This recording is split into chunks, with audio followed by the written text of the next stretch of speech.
नौकरी पर है आपका हक। चले लक्ष्य से लक्ष्य तक, बेरोजगारी से करने दो हाथ। लक्ष्य आ रहा है ऑनलाइन अपनी पूरी टीम के साथ। नमस्कार, स्वागत आपका के हरियाणा पे। मैं हूं आपके साथ रमेश जाखड़ और इस वक्त मैं आपको फसल का हाल दिखाने के लिए ले चलता हूं खैरेका गांव में। खैरेका से जब हम अगर बात करूं तो ख्योवाली की तरफ जाते हैं तो उस रास्ते पे बीच में एक खेत आता है और उस खेत में इससे पहले अगर बात करूं तो धान की फसल हमें ज़्यादा देखने को मिली है यहाँ पे।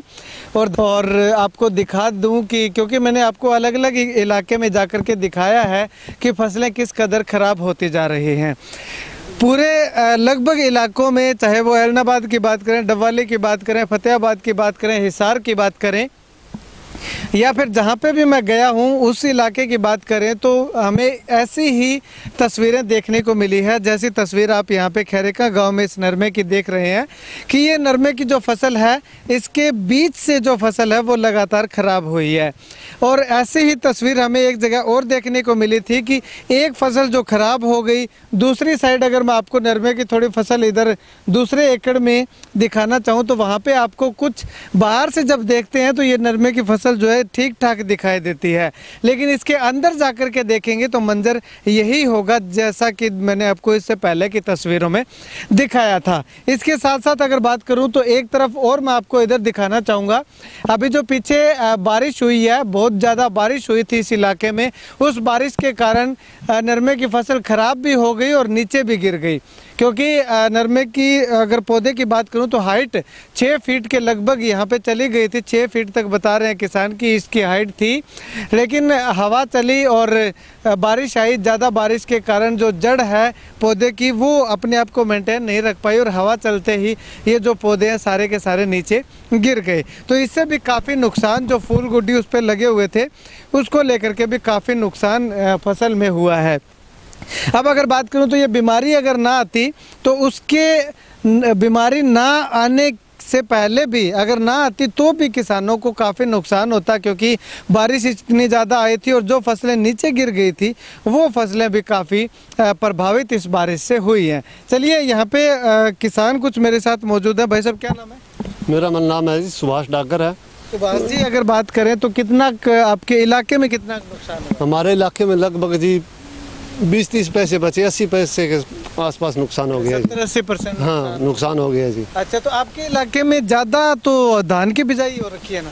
वो गवर्नमेंट कह रही है अभी नरमा बीजो 7-8 हज़ार रुपये एकड़ के दे। उस लालच में कुछ जमींदारों ने, पानी की कमी थी, उन्होंने नरमा बीजा। नरमा बिल्कुल अब तुम्हारे सामने 70-80% ख़त्म हो गया है। कोई हमारे गांव में अभी गिरदावरी की रिपोर्ट लेने के भी लिए नहीं आए। हमने सबने वो फार्म भर के दे दिए वहाँ पे। हमारी आपसे रिक्वेस्ट है कि हमारी आवाज़ पहुंचाई जाए और हमारे खेत में गिरदावरी की रिपोर्ट करवाई जाए जी। ठीक है। मेरा पानी मेरी विरासत योजना के तहत धान की फसल को छोड़ करके इस गांव के लगभग जमींदारों ने नरमे की बिजाई की, जिससे कि पानी की बचत हो सके। लेकिन अब किसान जो है, अगर किसानों को मुआवजा नहीं मिलता है तो ये किसान आगे से सरकार के कहने पर कभी भी धान की फसल को छोड़ करके दूसरी और फसलें नहीं बिजाई करेंगे। क्या नाम है जी आपका? दूलीचंद जी। दूलीचंद जी, आपका कितना नुकसान हुआ है?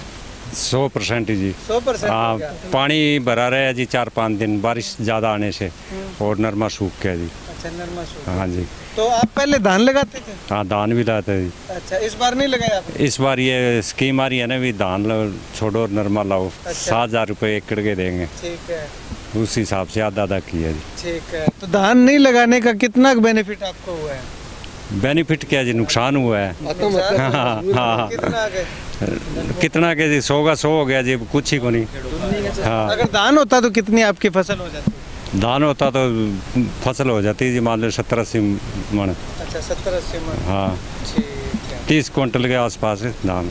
और बिकता कितने है? 1700-1800 रुपये क्विंटल? नहीं, ज़्यादा भी बिक जाए जी, मान लो रेट आने पे है जी।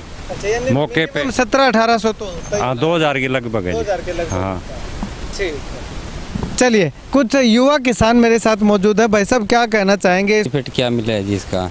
अब 10-11 किलो जी ठेके लिए है। हर सरकार की कहे के अनुसार हम चले तो उसके अंदर भी धान की बजाय हमने नरमा लगाया है। वो नरमा आप जाके देख लो, 70-80% उसका नुकसान हुआ है। अब 48-50 हज़ार रुपये किले के ठेके के हिसाब से ज़मीन ली है, उसके अंदर क्या बेनिफिट है?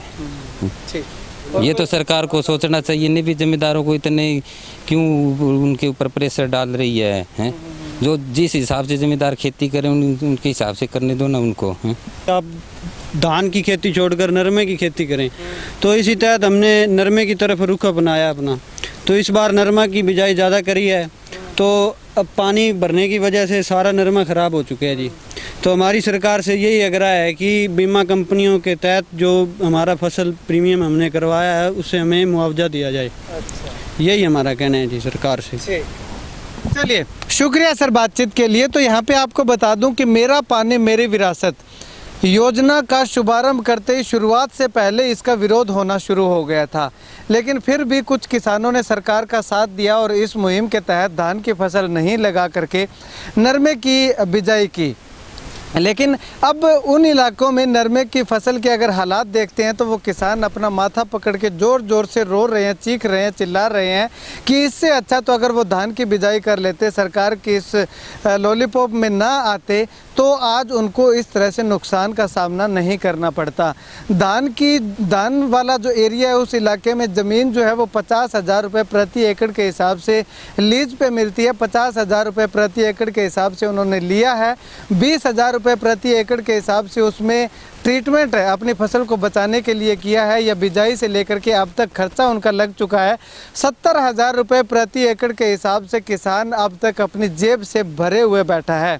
उसके बाद अब सरकार इनको कितना मुआवजा देगी या नहीं देगी, कितना इनको बीमा प्रीमियम मिलेगा, वो आने वाला समय बताएगा। लेकिन ज़्यादा से ज़्यादा 20,000 रुपये प्रति एकड़ के हिसाब से सरकार इनको दे देगी, लेकिन 50,000 रुपये प्रति एकड़ के हिसाब से किसान को इस बार फिर से चपत लगने वाली है।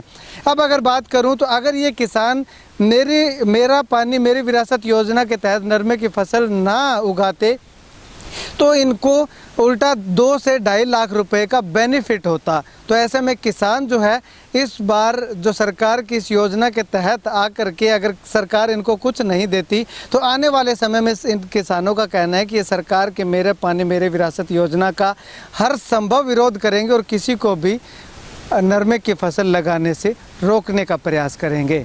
कैमरा सहयोगी सुनील के साथ रमेश जाखड़ के हरियाणा।